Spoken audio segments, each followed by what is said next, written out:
This is a tutorial on the residential lease or month-to-month rental agreement car form RLMM revised December 2023. Here we are in April of 2024. This is the current form at the time.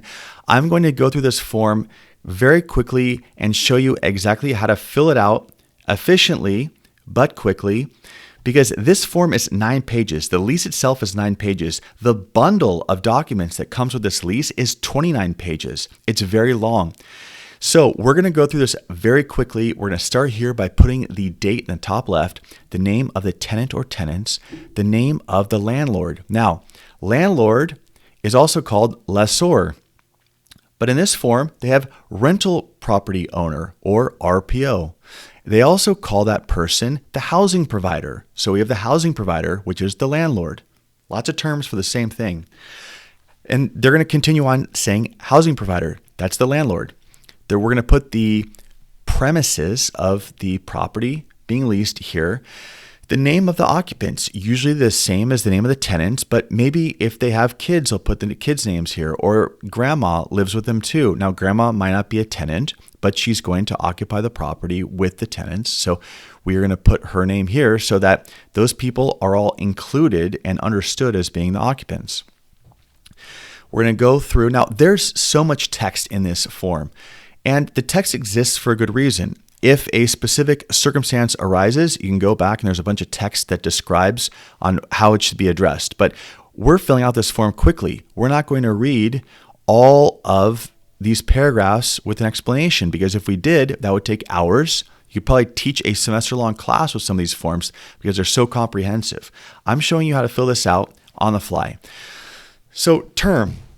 Oh, let me back up. So line C, is there any personal property that is going to be part of the lease? The lease pertains to real property that's affixed to the premises.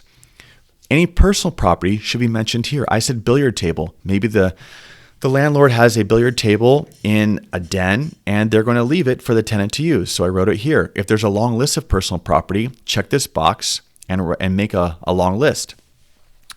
Term, very important. We put the date that the lease begins right here. Then we go down here and we're going to determine how it ends. Now, is it a month-to-month lease? Usually, it is a lease that has an ending date. It doesn't just go on month to month. So we're going to check 2B, and we're going to put the date that the lease terminates and the time of day. I have no idea why I put 10 p.m., but I did for whatever reason. So that's when it ends. It's very important that we have a start date and either an end date, or we check this box if it's just going to go on a monthly basis. How much is the tenant going to pay? Well, I put $4,500 per month here.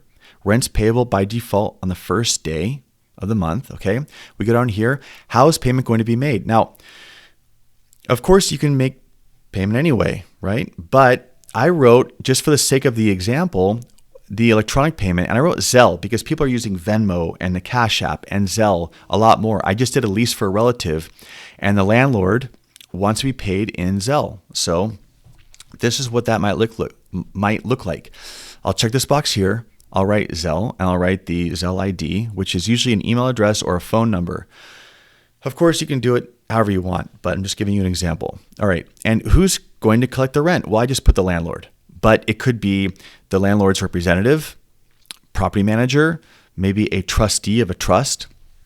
What's the phone number and address of that person? Who is the point of contact collecting the money? This is their contact information. It's going here on 3D2. Okay, and they even have what time of day this person's available to collect the tenant's money. All right, we move on. Security deposit right here. I put 1 month's rent just to make it easy, $4,500. Now it says security deposit will be, so this should actually not even have a checkbox here. I should have checked this box. So let the record note that 4A, check this box here so that the security deposit is held by the landlord. Now they have another option, or in a owner's broker's trust account, which is really just the property manager's trust account. But since we're pretending that the landlord is going to hold the deposit herself, then we would just check this box. Now, you should check one of these two boxes. This shouldn't be here. but they didn't consult me when they updated this form, so we'll let it slide. Anyways, check this box on 4A. Don't make the same mistake I did when I was drafting this sample form. All right, we're going to skip through here. Why? Because if you have any questions about the deposit, go ahead and read through here. But we're doing this quickly, and both parties are going to initial down here. Now we move on to this matrix, and this is very important, and agents skip this sometimes, but they really shouldn't. Now, the money that's going to be exchanged in order to consummate this lease, to execute this lease, this is all accounted for in this section. And how is it paid? Well, it should be paid with a cashier's check or a wire. Now, personal checks should always be avoided. In fact, I just was talking to this person. She had a home that she leased out to someone. This person, and it was a high-end home. She accepted a personal check. It bounced. Another personal check, that bounced. Third personal check bounced. When she tried tracking down her tenant to figure out why the checks keep bouncing, of course, he had these phony excuses. She couldn't reach him the third time because he was in prison. And he's been there for a while. And I just heard this story a few weeks ago. So do not take a personal check to consummate a lease. All right. This grid, even though it looks like a lot, it's actually quite simple. It's really the first month's rent right here. And I put just May 1st to the end of May. Now, what if the tenant's occupying in April? Well, I would have put, so let's say the tenant's moving in today, 4 days or 3 days before the end of April. You could put April 27th, and you could account for a month plus 3 days of rent and write it here. So basically you have first month's rent, but if you need to add a few more days because the tenant's moving in before the first of the month, you add that up here. Just prorate it and add it to the first month and write it here. How much is the security deposit? We write that here. Is there a pet deposit? I just put one for an example. So now we have $10,000 due. That's first month rent plus the deposit. And you just repeat that, balance due, unless it's already been paid, then you'd put that here. Due date, by the time they move in, or else they shouldn't get keys. Payable to whom? Well, the landlord or the property manager or whomever's collecting money. And if it's received after this is drafted, sometimes in the past, I've made a note here, had people initial or wrote received or whatever. I mean, there should be some written documented proof of receipt of payment. And that's it. This grid is just showing, hey, how much to get this going. And so ideally, $10,000 would be wired once the lease is executed by both parties. So once a lease is signed by both parties and prior to the tenant moving in, this money should exchange hands from the tenant to the landlord. Late charges. Okay, this whole paragraph boils down to one thing. How much do you charge if rent is late? Well, you can do a flat fee. If it's more than 5 days late, by default they have 5. You can put more here. And I put 10%. It's between 5 and 10%. And I just put 10% as an example. And we move on. Paragraph 7 is parking. And for 7A, we put so it's asking what's parking. Well, just state the obvious. I mean, now there could be parking spaces allocated. Parking space 4B and 4C are for the tenant, so you can write that here. So it's clearly defined in this agreement. I just put the attached garage, just write in wherever the parking is. And if there's a special scenario, like an additional spot that's being paid for, well, you can write in the amount for the extra parking spot and write that in here. If for some unfortunate reason there's no parking permitted on the property, you check 7B, but that's not very typical. And we're filling this out with what's typical in this sample. Storage. Now for storage, I mean, just check 8B because that's basically saying, hey, the tenant has personal items. They can go on the premise the premises that are being rented by the tenant. So it's stating the obvious. Now, if there's a special circumstance, like there's a garage in this apartment complex, and that can be allocated for the tenant to rent to store all their stuff from their home sale, or there's some other special storage scenario, you check 8A, you write it in, and you can put the dollar amount that the tenant's going to pay for that. But For this example, for what's more common, we just put 8B. All right, utilities. This is very important. Disputes come up about utilities fairly often. What is the tenant going to pay for? Well, gas, electric, trash collection, write in whatever else you want. And the tenant's not going to pay for water. We'll have the landlord pay for water. And if this needs to be stipulated on a more comprehensive level, check this box, create a separate document, an addendum, let's say, and go into depth about who's paying what.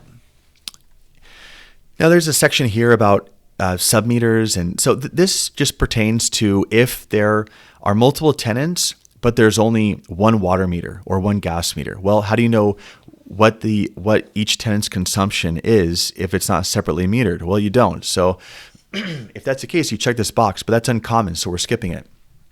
All right, condition. All right, pretty simple. Now, there's this MII that they mention here. It's a move-in inspection form. You definitely want to have the condition documented by both parties.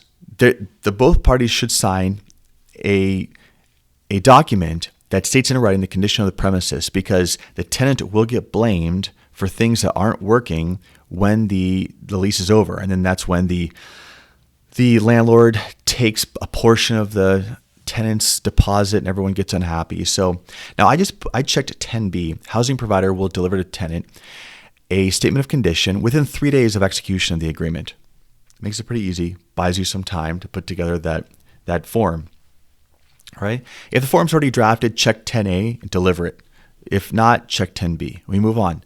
10C, tenant's going to do the same thing. They're going to provide a list of items that are damaged within 3 days of commencement date. So 10, B, and C, check those boxes. We move on. All right. This pertains to landscaping. So if you want to understand in depth about all the different responsibilities of maintenance, you can go ahead and read that, but we're going through this quickly. So we're doing 11B, checking housing provider is going to water the landscaping, which means they're responsible for the sprinkler system or the water or however that's administered.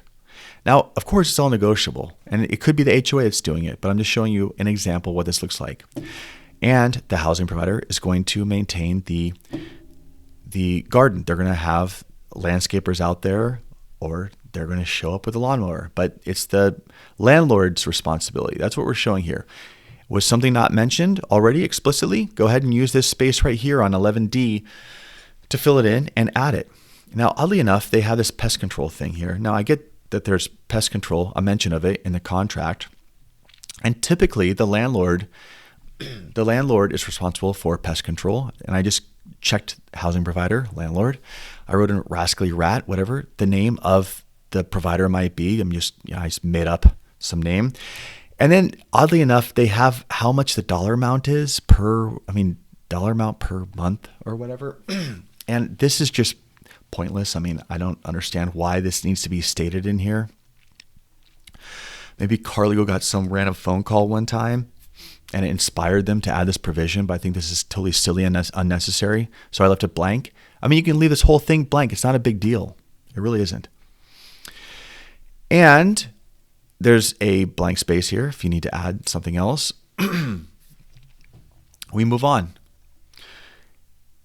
Now, I'm assuming that there is a pet involved because so many people have pets. So I checked this box here on 13. And that will incorporate a animal addendum, which I will show you at the end of this. Smoking, didn't do anything here. You want to allow smoking? Check this box here, write in whatever you want to smoke right there, but we're leaving it blank. Rules and regulations. Does a landlord have any particular unusual and unique rules that they're setting forth? Well, if the landlord does, you'll check this box right here, whether or not they've been delivered or when they're going to be delivered. But that's not as common as HOA rules because, tenants are responsible to uphold the same rules that the owner is. So here's an example. You have tenants, they move in, they go swimming at the pool, then they hang their towels on the balcony. Some HOAs have rules against drying your towel on the balcony because it's unsightly. So they find the landlord. Landlord gets mad and tries to pin that fine and paying the fine on the tenant. Tenant gets mad because they didn't know. So what's the landlord do? Well, if it's in an HOA, they check this box on 16, and then they go down here and they check C1, or I guess you as the agent. Check C1. Housing provider shall provide tenant with a copy of HOA rules within 3 days. Because the tenant needs to know what rules they're subject to if there's an HOA. Now we move on. Keys, self-explanatory. Prior to commencement, 2 keys to the premises, 1 to the mailbox, 2 remote control devices, and I added a pool key here. Now, has the property been rekeyed? Yes. Check this box. No. Check this box. Then we move on. Okay? I mean, there's all this stuff here. I mean, there's the whole sea of text, entry. And this is just stuff that we don't need to go into depth now, but it comes up when there are questions later, when the landlord wants to enter the premises. And all this default verbiage, you can't go wrong. That's why I'm scrolling through. We're going from page 4 to now page 5. And we're scrolling through page 5. Does a tenant need their own insurance? Usually no. In special cases, they do. If they do, check this box on paragraph 29. Fill this out and move on. Serving notices. We put the landlord's information or the landlord's representative, namely their property manager or an estate attorney or a trustee of the trust, not the agent. Don't put the landlord's agent here.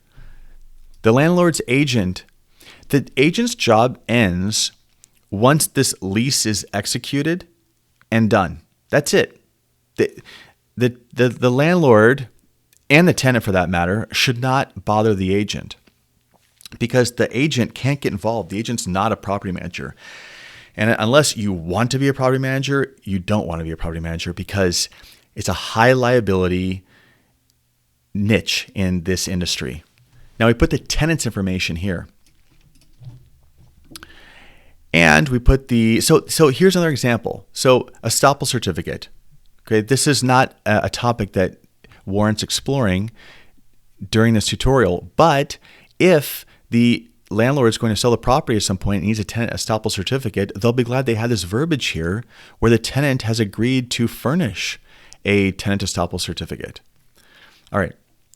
Then we have more text we're going to scroll through. So down here, paragraph 38, I didn't even check this box when I drafted this form.